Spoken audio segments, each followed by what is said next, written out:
అయితే కంప్లీట్ అయిపోయింది. దర్శనంకి వెళ్ళాలి. కార్ దగ్గరికి వెళ్ళేసి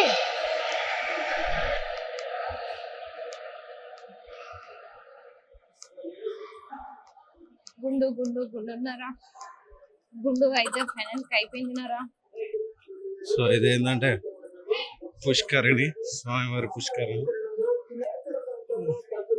గుండు వేసుకొని గుండుని తీసుకొని గుండం దగ్గరికి తీసుకోబోతున్నా.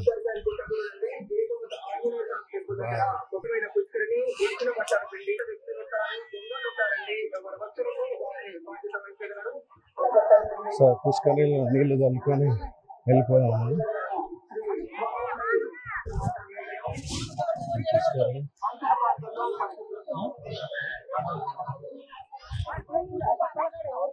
ఓం లక్ష్మీ నరసింహ.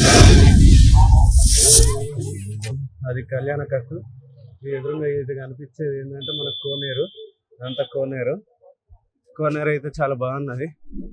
ఈ ఎదురుగా కనిపించే దగ్గర ఏంటంటే మనం పప్పీస్ పెట్టేసి ఉంటుంది ఆ షాప్లో. సో వాళ్ళందరూ వెయిటింగ్. వాళ్ళకి ఫుల్ ఆకలి అవుతున్నది కానీ ఏం అనలేకపోతున్నారు. ఎందుకంటే మనం కొత్త పరిచయం కాబట్టి వాళ్ళు మనం ఏం అనలేక సరే నువ్వు మీ ఇష్టం అంటాను. వచ్చేసినాం కార్ దగ్గరికి.